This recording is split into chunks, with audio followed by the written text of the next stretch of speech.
हाँ जी बेटा, चलिए आज अपने मॉडल पेपर फर्स्ट का सॉल्यूशन चेक करते हैं कि मॉडल पेपर फर्स्ट में क्या क्या क्वेश्चन थे। आप इस पेपर को अच्छे से करिए और फिर जो भी आपको डाउट हो इस वीडियो की हेल्प से अपने वो डाउट्स को क्लियर कीजिए। फिर भी अगर आपको डाउट हो तो आप मुझे मैसेज कर सकते हैं, मैं आपको और अच्छे से उसके एक्सप्लेन करने की कोशिश करूंगा। तो फर्स्ट क्वेश्चन है इस मॉडल पेपर का, the product of two numbers is 1080 and their HCF is 30, find their LCM.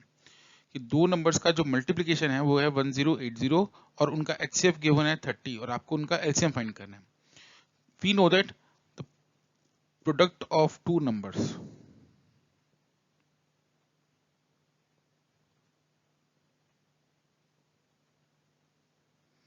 Is equal to product of their HCF and LCM.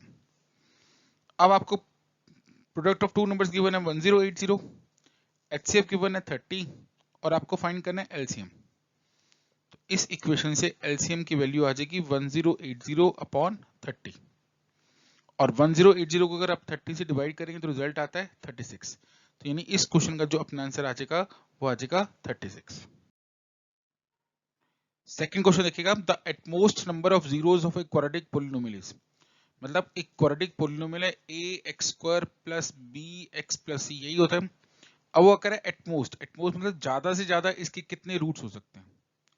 तो अपने को मालूम है कि किसी भी पॉलिनोमियल की जितनी डिग्री होती है, डिग्री मींस उस पॉलिनोमियल में वेरिएबल की मैक्सिमम जो पावर होती है उसके उतने ही पॉसिबल रूट्स होते हैं। तो इसका मतलब एक क्वाड्रेटिक पॉलिनोमियल के मैक्सिमम कितने रूट्स हो सकते हैं, 2 रूट्स हो सकते हैं। तो यानी इस क्वेश्चन का जो आंसर आएगा वो आएगा 2। अब देखिए next question, the value of k for which the pair of equations kx plus y minus 4 equal to 0, 4x plus 2y minus 8 equal to 0 will have infinite many solutions। अब आपको मालूम है कि अगर pair of equations a1x plus b1y plus c1z is c1 equal to 0 और a2x plus b2y plus c2 equal to 0, इस pair of equations के अगर इनफाइनाइट सॉल्यूशंस होते हैं तो a1 upon a2 is equal to b1 upon b2 is equal to कितना होता है c1 अपॉन c2। मतलब इनके जो कोफिशिएंट्स का रेशियो होता है x के y के और कांस्टेंट टर्म का, वो हमेशा क्या होता है, इक्वल होता है अगर इनफाइनाइट सॉल्यूशंस हो तो अब आप इनको कंपेयर करिए गिवन इक्वेशन से, kx plus y minus 4 equal to 0, 4x plus 2y minus 8 equal to 0।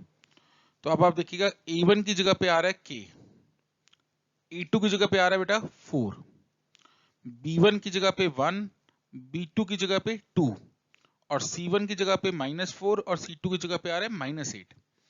तो अब इस फॉर्मूले के अंदर वैल्यू पुट की तो ये आ जाएगा k upon 4 is equal to 1 upon 2 is equal to -4 upon -8।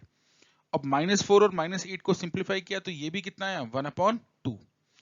अगर ये सारे रेशियोज इक्वल हैं तो इसका मतलब k अपॉन 4 की वैल्यू भी क्या होनी चाहिए बेटा 1 upon 2। This implies k is equal to 4 upon 2, cancel किया, so the value of k is equal to कितना आ जाएगा 2। यानी इस क्वेश्चन का ए ऑप्शन करेक्ट है। ठीक है, चलिए नेक्स्ट क्वेश्चन करते हैं, the roots of a quadratic equations are equal if. अब कोई भी क्वाड्रेटिक इक्वेशन है उसके रूट्स की जो नेचर उसके डिस्क्रिमिनेंट पे डिपेंड करती है और किसी भी quadratic equation a x square plus b x plus c का जो डिस्क्रिमिनेंट होता है वो होता है बी स्क्वायर माइनस 4ac। और अगर ये डिस्क्रिमिनेंट इक्वल टू कितना हो 0, तो उस केस में जो रूट्स होते हैं बेटा वो रियल भी होते हैं और इक्वल भी होते हैं। तो यानी इस quadratic equation a x square plus b x plus c equal to 0 के रूट्स रियल और इक्वल कब होंगे, जब b square minus 4ac equal to 0 होगा। और अपने ये कह सकते हैं कि -4ac को RHS में शिफ्ट किया तो b square is equal to कितना होगा 4ac। तो इट मींस इस क्वेश्चन का जो आंसर आएगा वो पार्ट सी होगा। चलिए नेक्स्ट क्वेश्चन करते हैं, फिफ्थ पार्ट है इस क्वेश्चन का, क्या in an AP a is equal to 4, a means first term equal to कितना गिवन है आपको 4 गिवन है and the common difference d is equal to कितना गिवन है आपको 3 और आपको a5 फाइंड करना है। a5 का मतलब होता है कि आपको इस AP की फिफ्थ टर्म फाइंड करनी है। अब आपको मालूम है कि nth टर्म फाइंड करने का जो फॉर्मूला होता है वो होता है a plus n minus 1 d। मतलब जो ये n है उसमें से आप 1 सेपरेट करके वो d के कोफिशिएंट में लिखते हैं। तो अगर आपको a5 फाइंड करना है तो इसका फॉर्मूला बन जाएगा a प्लस 5 में से 1 सेपरेट किया 4, तो a प्लस 4d। बस यही ध्यान रखना आपको कि जो d का कोफिशिएंट होगा वो हमेशा n से एक कम होता है, n से 1 सेपरेट करने पर जो रिजल्ट आएगा वही d का कोफिशिएंट होता है। तो a5 का फॉर्मूला बनेगा a plus 4d। a first term है, पुट कर दो वैल्यू, d कॉमन डिफरेंस है, वैल्यू पुट कर दो, तो ये बन गया 4 plus 12 is equal to 16। It means if a is equal to 4, d equal to 3, then fifth term of the AP is equal to कितना आएगा, 16 आएगा। चलिए नेक्स्ट क्वेश्चन करते हैं। नेक्स्ट क्वेश्चन है अपने fill in the blanks. First question है the number √2 minus √3 will be a. आपको बताना है कि ये नंबर रैशनल होगा या इरेशनल। तो ये बात आपको अच्छे से क्लियर है कि अगर कोई नंबर रूट में है और उसका रूट सिंप्लीफाई हो जाए, जैसे √4, √9, √16 अपॉन 25, अगर आप इसको सिंप्लीफाई करने की कोशिश करो, √4 इक्वल टू कितना आया 2, √9 इक्वल टू कितना आया 3, √16 अपॉन 25 कितना आया 4 अपॉन 5। इसका मतलब बड़े आराम से बिना पॉइंट्स में ही सिंप्लीफाई हो गया। तो अगर ऐसा पॉसिबल हो कि अपना रूट सिंप्लीफाई हो जाए तो वो नंबर होता है रैशनल, लेकिन अगर अपना रूट सिंप्लीफाई नहीं होता तो वो नंबर होता है इरेशनल। तो अब आप देखिएगा कि √2 और √3 ये दोनों सिंप्लीफाई नहीं हो रहे हैं, तो √2 माइनस √3 का डिफरेंस भी सिंप्लीफाई नहीं होगा, तो इसलिए ये नंबर भी क्या होगा, इरेशनल नंबर होगा। तो यानी इस क्वेश्चन का जो आंसर आएगा वो आएगा इरेशनल। अगर ये रूट सॉल्व हो जाते हैं, अगर मैं आपसे पूछता हूं कि √9 माइनस √4 ये नंबर क्या होगा, रैशनल या इरेशनल, तो आपको पता है कि √9 इज इक्वल टू कितना होता है 3, √4 इज इक्वल टू कितना होता है 2, और 3 माइनस 2 इज इक्वल टू कितना हुआ 1। ये विदाउट रूट नंबर आ रहा है, तो इसका मतलब ये नंबर क्या होता है उस केस में, रैशनल होता। लेकिन अब ये सॉल्व नहीं हो पा रहा, इसलिए इस क्वेश्चन का जो आंसर आएगा वो क्या आएगा, इरेशनल। नेक्स्ट क्वेश्चन है इसका second part of fill in the blanks का, the quadratic formula to find the roots of the quadratic equation ax² + bx + c = 0। तो अगर आपको ax² + bx + c = 0 के रूट फाइंड करने हैं तो उसका श्रीधराचार्य सूत्र या क्वाड्रेटिक फॉर्मूला होता है -b plus minus under root में b² - 4ac अपॉन 2a। इस फॉर्मूले को हम बोलते हैं श्रीधराचार्य सूत्र या क्वाड्रेटिक फॉर्मूला। और नेक्स्ट क्वेश्चन है write the formula to find the sum of n terms of the AP, कि आपको इस एपी की n टर्म्स का सम फाइंड करना है। तो किसी भी एपी की n टर्म्स के सम फाइंड करने का फॉर्मूला होता है n/2 2a plus n-1 d, where a is first term, d is common difference and n is number of terms। इसका एक और भी फॉर्मूला होता है, when last term is given then first term plus last term। तो sum of n terms find करने का एक और फॉर्मूला है n/2 first term plus last term. तो आप इस क्वेश्चन के अंदर इन दोनों में से कोई भी फॉर्मूला लिख के आ सकते हैं बेटा। चलिए नेक्स्ट क्वेश्चन है write the condition of unique solution of pair of linear equation in 2 variables.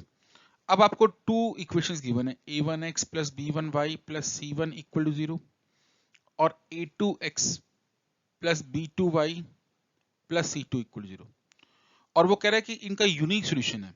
Unique solution कब होता है, जब लाइंस क्या होंगी, इंटरसेक्टिंग। और जो लाइंस इंटरसेक्टिंग है ये यूनिक सॉल्यूशन है, तो उसकी कंडीशन होती है कि a1/a2 का जो रेशियो है वो नॉट इक्वल टू कितना होता है, b1/b2। कि अगर a1/a2 का रेशियो b1/b2 के रेशियो के इक्वल ना हो तो उस केस में इस सिस्टम का यूनिक सॉल्यूशन आएगा, यानी लाइंस क्या होंगी, इंटरसेक्टिंग होंगी। तो नेक्स्ट क्वेश्चन देखिएगा,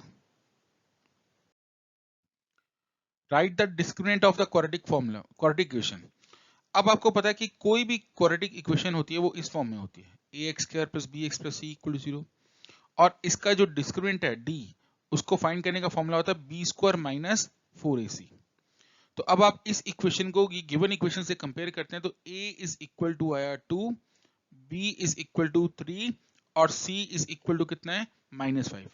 अब ये a b c की वैल्यू आप इस डिस्क्रिमिनेंट में पुट कर दीजिए, तो b का स्क्वायर इट मींस 3 का square -4, a is 2, c is -5, 3 square is 9, -4 2 जा 8, 8 5 जा 40, तो ये बन गया माइनस का 40। सो 9 + 40 = 49। तो यानी जो गिवन क्वाड्रेटिक इक्वेशन है इसके डिस्क्रिमिनेंट की जो वैल्यू आएगी वो आएगी 49।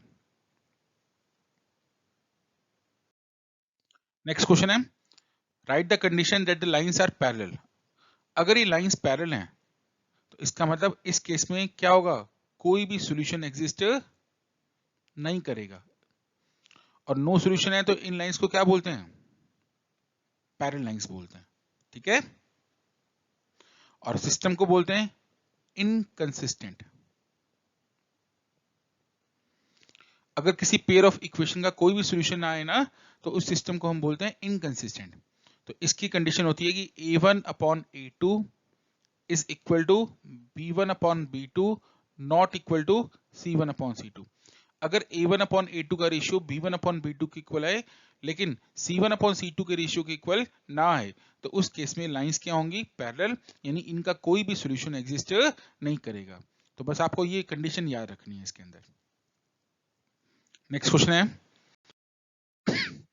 if alpha and beta are the zeros of the quadratic polynomial this, then find the value of alpha plus beta। अब आपको पता है कि अगर कोई quadratic polynomial ax² plus bx plus c form में और इसके रूट्स या जीरोस अल्फा और बीटा हैं तो sum of roots is equal to होता है minus b upon a. Minus b upon a is minus coefficient of x upon में कोफिशिएंट ऑफ एक्स स्क्वायर, ठीक है। तो अब आप देखिएगा यहां कोफिशिएंट ऑफ एक्स कितना है 7 और कोफिशिएंट ऑफ एक्स स्क्वायर कितना है 1। तो इसका मतलब अल्फा प्लस बीटा की जो वैल्यू आएगी वो आएगी बेटा -7, ठीक है। चलिए नेक्स्ट क्वेश्चन करते हैं। नेक्स्ट क्वेश्चन है क्वेश्चन नंबर 4, कहता find a quadratic polynomial whose zeros are -1 and 2। अगर एक क्वाड्रेटिक पोलिनोमियल के आपको जीरोस गिवन है तो क्वाड्रेटिक पोलिनोमियल फाइंड करने का फॉर्मूला होता है x square minus sum of zeros into x plus product of zeros. कि अगर आपको एक क्वाड्रेटिक पोलिनोमियल फाइंड करना है जिसके जीरोस आपको गिवन है तो इस फॉर्मूले की हेल्प से आप वो क्वाड्रेटिक पोलिनोमियल फाइंड कर सकते हो। अब आपको यहाँ पे जीरोस गिवन है -1 और 2, तो सबसे पहले आपको क्या फाइंड करना पड़ेगा, सम ऑफ जीरोस फाइंड करना पड़ेगा। सम ऑफ जीरोस फाइंड किया तो -1 प्लस 2 इज इक्वल टू कितना आ गया 1। और अब आपको क्या फाइंड करना पड़ेगा, प्रोडक्ट ऑफ जीरोस। तो ये आएगा -1 इंटू 2 इज इक्वल टू -2। इसका मतलब जो आपको क्वाड्रेटिक पोलिनोमियल फाइंड करना है उसके जीरोस का सम 1 है और उसके जीरोस का प्रोडक्ट कितना है -2 है। तो अब ये दोनों वैल्यूज आप इस फॉर्मूले के अंदर पुट कर दीजिए तो आंसर आ जाएगा x square minus sum of zeros की जगह पे 1 पुट किया और प्रोडक्ट ऑफ जीरोस की जगह पे -2 पुट किया तो अपना जो आंसर आ जाएगा वो आ जाएगा x square minus x minus 2। ये वो क्वाड्रेटिक पोलिनोमियल है जिसके जीरोस -1 और 2 हैं। चलिए इस पेपर का नेक्स्ट क्वेश्चन है question number 5, find the value of k if the roots of the quadratic equation are real and equal. अभी मैंने आपको बताया कि अगर किसी भी क्वाड्रेटिक इक्वेशन के रूट्स रियल और इक्वल हैं तो उसका जो डिस्क्रिमिनेंट होता है b square minus 4ac is equal to कितना होता है 0। आपने देखा होगा कि ऑब्जेक्टिव्स जो थे इस पेपर के उसमें अपने पास ये क्वेश्चन भी आया था, roots are real and equal, तो उसकी कंडीशन होती है b square minus 4ac is equal to 0।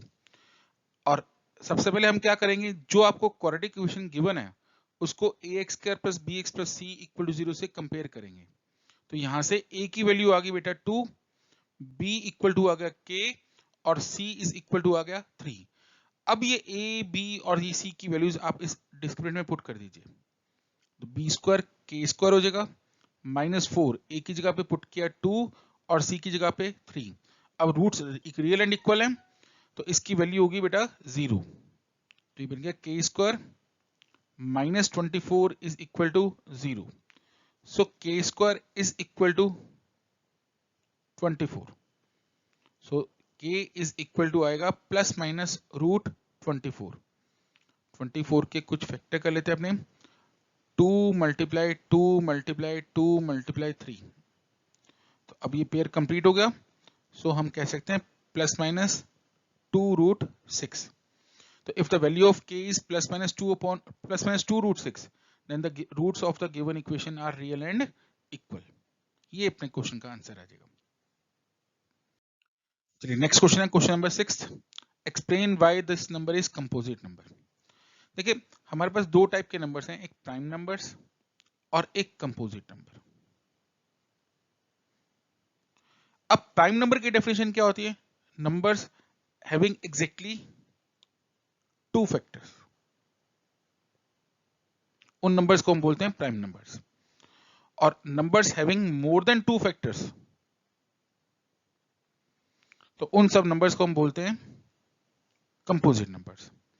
Exactly two factor में एक तो नंबर खुद होता है और एक वन एंड इटसेल्फ।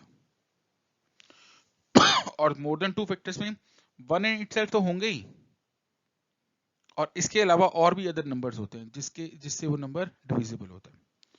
अब मुझे चेक करना है कि नंबर क्या है, कंपोजिट नंबर है। कंपोजिट नंबर है तो उसका मतलब इसके वन और इटसेल्फ के अलावा और भी बहुत सारे फैक्टर होंगे। तो चेक कर लेते हैं कि जो नंबर है उसमें सब देखिएगा 7 × 11 मल्टीप्लाई 13 प्लस 13, तो कॉमन आ गया इसमें से 13, तो रिमेनिंग रहा 7 multiply 11 plus 1, this is 13 into 77 plus 1 78, 78 के फैक्टर किए तो 13 6 जा 78, फिर 6 के और फैक्टर किए। तो अब इसको देखने से हमें पता लग रहा है कि 2 भी उस नंबर का फैक्टर है, 3 भी इस नंबर का फैक्टर है, 13 भी इस नंबर का फैक्टर है, और ऐसे और भी बहुत सारे नंबर, जैसे 13 2 26 भी फैक्टर होगा, 13 3 जा 69 भी 39 भी इसका फैक्टर होगा। तो ऐसे इसके बहुत सारे फैक्टर्स हैं।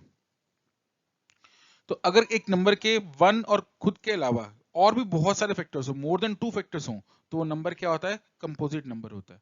तो इसका मतलब ये जो गिवन नंबर है ये भी एक कंपोजिट नंबर है, because it has more than two factors. ठीक है,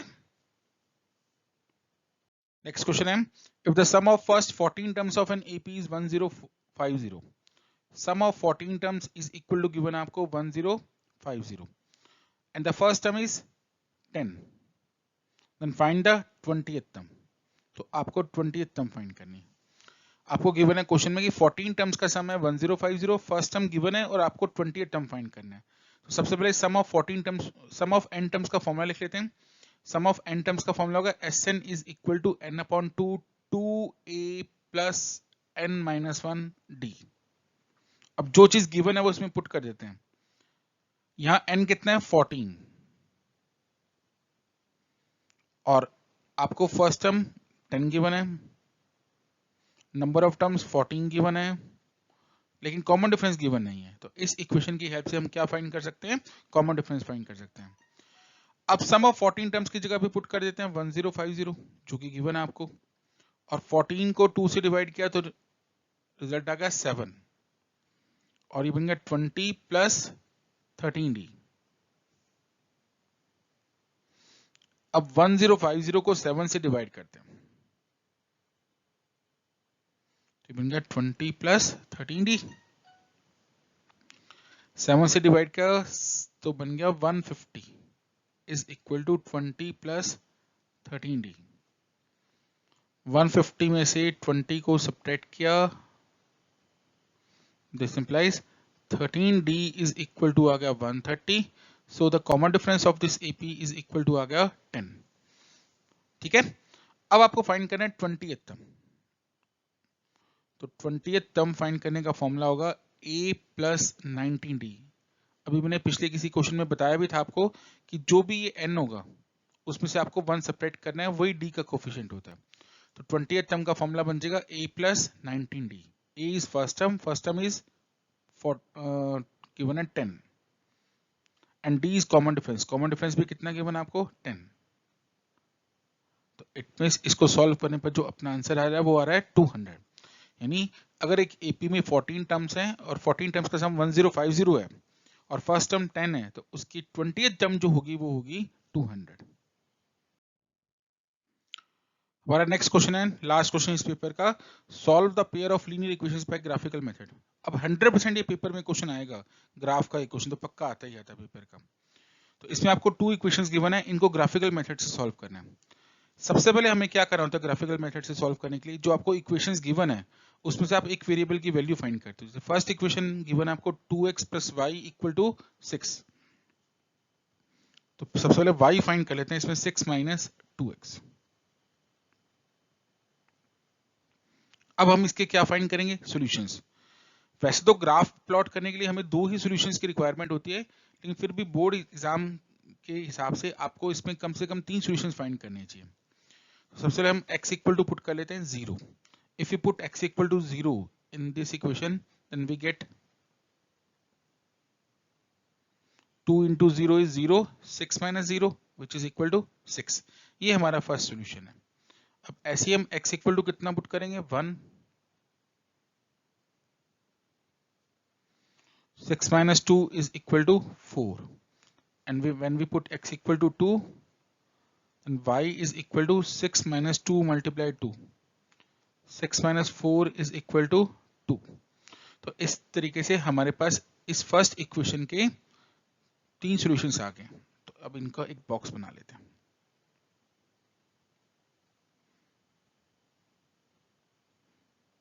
x, y, when x = 0, then y is 6, when x is equal to 1, then y is 4, and when x = 2, then y is 2। अब इन्हें points की form में represent कर लेते हैं। आपको पता है कि पॉइंट में फर्स्ट पहले x लिखते हैं फिर y। तो फर्स्ट पॉइंट आएगा 0, 6, 1, 4 एंड 2, 2। ये मेरे पास 3 सॉल्यूशंस जिनको मैंने पॉइंट की फॉर्म में रिप्रेजेंट कर लिया। अब मैं क्या करूंगा, सेकंड इक्वेशन का सॉल्यूशन फाइंड करूंगा। तो यहां से भी आप एक वेरिएबल की वैल्यू फाइंड कर लो। सो 2x is equal to 2 + 3y, x is equal to 2 + 3y whole upon 2। अब हम क्या करेंगे, y की वैल्यू पुट करेंगे। सबसे पहले y = आपने पुट किया 0, तो x आएगा 2 + 3 × 0 अपॉन 2 इज इक्वल टू 3 को 0 से मल्टीप्लाई करने पर 0, सो 2/2, x = आया 1। अब हम पुट करेंगे y is equal to 2, तो मेरे पास x आएगा 2 + 3 × 2/2, 3 × 2 = 6, 6 + 2 8, 8/2 is 4। तो ये मेरे पास इसका सेकंड सॉल्यूशन आ गया। अब ऐसे ही हम इसका एक और सॉल्यूशन फाइंड कर लेते हैं। तो अब हम y की जगह पे पुट करते हैं -2, तो x होगा 2 + 3 × -2/2, so x is equal to 2 - 6/2, 2 - 6 is -4, तो x होगा -4/2 which is equal to -2। तो ये हमने इसका थर्ड सॉल्यूशन फाइंड कर लिया। अब इसका भी हम एक बॉक्स बना लेते हैं। मैं बॉक्स में जगह कम थी तो इस तरफ बना रहा हूं। This is x, y, when x is 1 then y is 0। याद रखना सबसे पहले x लिखना। when x is 4 then y is 2, and when x is -2 then y is -2। तो इनको भी पॉइंट्स की फॉर्म में रिप्रेजेंट किया, 1, 0, 4, 2 और -2, -2। ये इसके पॉइंट्स आ गए। जो हमारी फर्स्ट इक्वेशन थी उसके सॉल्यूशन थे, फर्स्ट सॉल्यूशन था x 0, 6। It means the value of x is 0 and the value of y is 6। तो ये मेरे पास उसका फर्स्ट सॉल्यूशन आ गया 0, 6। और सेकंड सॉल्यूशन था अपना 1, 4। x is 1 and y is 4। when x is 1, y is 4, तो ये हमारे पास आ गया इसका second solution, x is 1, y is 4। और जो थर्ड सॉल्यूशन था फर्स्ट इक्वेशन का वो था 2, 2। x is 2, y is 2।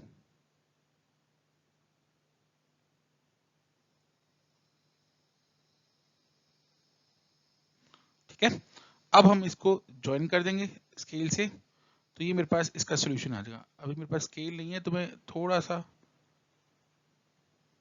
कोशिश कर रहा हूं, और ये मेरे पास लाइन आ गई 2x + y is equal to 6। अब ऐसे बेटा जो सेकंड इक्वेशन थी 2x minus 3y equal to, उसके सोल्यूशन से 1 0, x is 1 y is 0। Second solution था 4 2, x इज 4 y इज 2। और थर्ड सोल्यूशन था -2 -3, -2 sorry, x is -2 y is -2।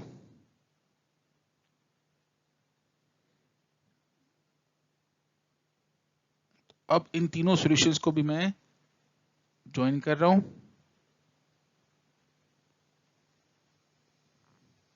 तो इस लाइन का इक्वेशन आ जाएगा 2x minus 3y is equal to 2। ये लाइंस इंटरसेक्टिंग है, तो इसका मतलब जो सॉल्यूशन आएगा वो यूनिक सॉल्यूशन आएगा, और जिस पॉइंट पर ये एक दूसरे को कट कर रही हैं वही इन इक्वेशंस का क्या होगा, सॉल्यूशन होगा। हालांकि मेरा ग्राफ स्केल नहीं था मेरे पास, तो इससे परफेक्ट ये आंसर नहीं आ रहा, लेकिन मैं फिर भी आपको ये बताऊंगा कि जो इनको सॉल्व करने पर ये पॉइंट बन रहा है, ये बन रहा है y is 1 and x is 5/2।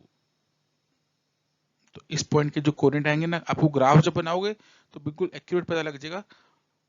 x की वैल्यू आएगी 5/2 और y इज इक्वल टू कितना होगा, 1 होगा। ठीक है,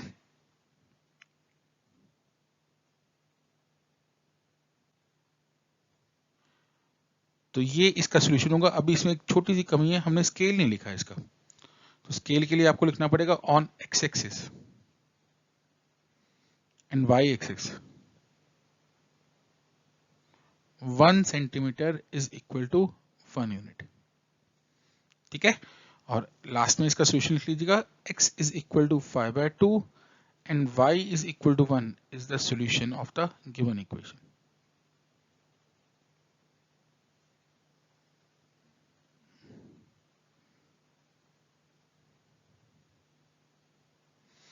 इस ग्राफ को थोड़ा फेयर कर लीजिएगा आप, तो आपको एग्जैक्टली समझ में आ जाएगा। मैंने आइडिया आपको बता ही दिया कि किस तरीके से करना है इसको। ठीक है, आई होप सो आपको ये पूरा पेपर समझ में आ गया होगा। फिर भी कोई डाउट है तो आप मुझे मैसेज करिए, ताकि मैं आपको और अच्छे से इसको बता पाऊँ। Thank you.